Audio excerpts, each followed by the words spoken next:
여름이 오고 물놀이를 많이 하면서 익사사고 소식도 많이 들린다. 어른과 아이들 모두 조심해야 하지만 특히 아이들의 경우 2차성 익사 위험이 있으니 더 조심할 필요가 있다. 아이들이 물에 들어가 놀 때는 어른이 계속 지켜봐야 하며 안전하게 수영하며 놀 수 있는 기구를 사용하는 것이 훨씬 안전하다. 끔찍한 사고로 아이들을 잃는 경우가 많은데 아이들을 잃는 이런 끔찍한 사고 중에는 2차성 익사처럼 잘 알려지지 않은 것도 많다. 아이나 어른이나 거의 익사했다가 구조되어 소생하는 사례가 많다.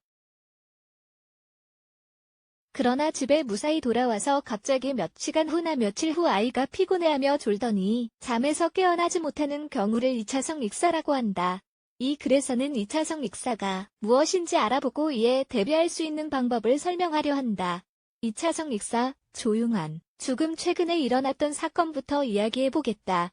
린지 쿠자와는 요리 레시피나 수공, 예에 관한 블로그를 운영하는 블로거였다. 허핑턴 포스트 등의 매체를 통해 소개된 린의 사연에 따르면 아들이 수영장에서 놀다가 거의 익사할 뻔했지만 몇 초 후 다행스럽게도 깨어났다고 한다. 린지는 소아과 의사에게 당시 상황을 음성 녹음으로 남겼고 의사는 당장 아이를 응급실로 데려오라는 답을 주었다. 린지는 축 처져서 졸려 보이는 아들을 데리고 병원에 갔고 몇 가지 검사 후 예상 밖의 결과를 듣게 된다. 아이, 폐는 수영장 물의 화학 성분으로 감염된 상태였으며 산소 수치가 계속 떨어지고 있었다. 아무렇지 않아 보이던 린지의 아들은 익사 상태였던 것이다.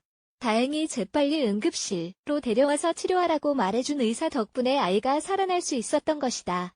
하지만 이러한 사고로 생명을 잃는 아이들이 수없이 많다. 거의 익사 상태지만 사흘이 넘을 때까지 아무 증상이 나타나지 않는 경우도 있기 때문이다. 2차성 익사 및 건식침, 수에 관해 알아야 할 것들. 건식침수는 몸과 뇌가 물을 들이마신 것 같이 느껴지면서 후두에 경련이 생긴다.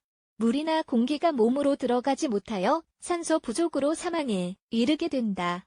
물이 폐에 들어가서 고이면 2차성 익사가 발생한다.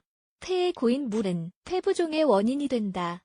폐부종은 처음에는 아무 증상도 나타나지 않지만 몇 시간 후, 며칠 후 사망의 원인이 될 수 있다. 수영장 물에는 화학약품이 정말 많이 들어 있어서 폐에 유입되면 염증을 유발한다. 염소는 정말 독해서 기관지에 나쁘다. 익사, 사고 후 아이가 물을 뱉어낸다고 해도 폐에 물이 약간 남아있을 수 있다. 몇 시간 후 폐에 남은 물이 부종과 기관지염의 원인이 되고 혈중 산소량을 감소하게 한다.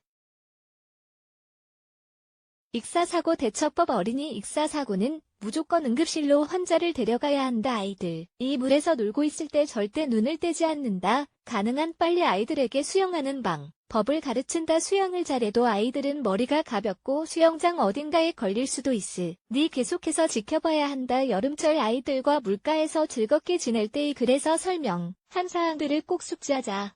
분명 그럴 만한 가치가 있다.